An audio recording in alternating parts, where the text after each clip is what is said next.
तुम्ही कधी एखादी जुनी जीन्स असेल जिचा कलर दिला असेल तिला नवीन केलंय का?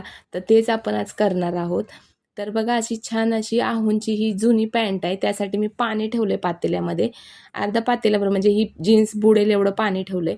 तर बघा ही शॉर्टी आहे आहूंची. 2 वर्ष 1-1.5 वर्ष होऊन गेले याला. पण याचा कलर पूर्ण निघून गेला आहे. तर आता आहूंना अशीच पॅन्ट पाहिजे होती परंतु भेटली नाही. तर बोलली चला तुम्हाला मी नवीन पॅन्ट करून देते. तर आता ह्यालाच मी कलर देणार आहे. तर बघा असा पक्का रंग म्हणून पॅकेट भेटतात दुकानावरती. तर बघा अशी पॅकेट असतात जे जीन्सला देऊ शकतो, डेनिमच्या कपड्यांना देऊ शकतो, कॉटनला देऊ शकतो. फक्त एवढंच की पॉलिस्टरच्या कपड्यांना प्रॉब्लेम येतो. तर बघा ही अशी पॅन्ट होती जिचा कलर पूर्ण गेला होता खूप दिवस वापरल्यामुळे.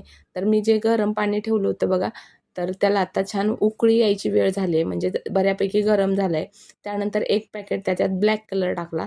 तर ब्लॅक कलर याच्यासाठी की ती पॅन्ट ब्लॅक कलरचीच होती. जर तुम्हाला ब्ल्यू कलरची जीन्स करायची असेल तर ब्ल्यू कलर टाकू शकता. तर असं छान मिक्स करून घ्यायचं. त्यानंतर यामध्ये टाकायची आपल्याला ही शॉर्ट टी.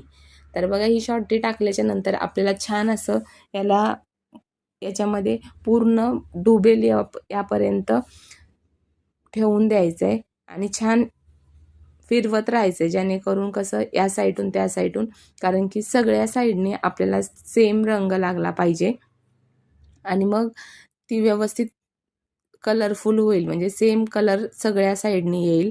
नाहीतर मग कुठेतरी कमी कुठेतरी जास्त असा कलर होईल. परंतु हे मिक्स करत राहा म्हणजे फिरवत राहा ती पॅन्ट. तर बघा असं छान फिरवल्यानंतर आपल्याला 7 ते 10 मिनिट याच्यामध्ये या पाण्यामध्ये ही पॅन्ट मुरू द्यायची आहे.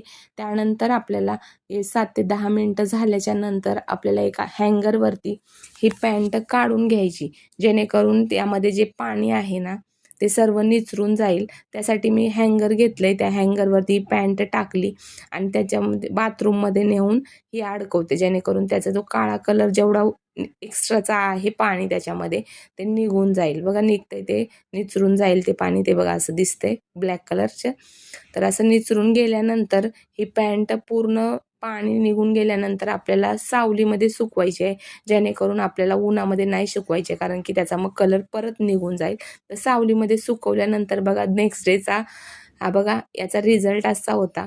ही पॅन्ट बघा ही अशी झाली आहे ब्लॅक कलरची. तर खूप छान रिझल्ट आहे आणि आहूंना पण खूप आवडला. तर तुम्हाला कसा वाटला ते नक्की सांगा आणि व्हिडिओ थोडाही हेल्पफुल वाटला असेल तर कमेंट करा आणि लाईक करायला विसरू नका आणि आपल्या यूट्यूब चॅनलला सबस्क्राईब करा. धन्यवाद.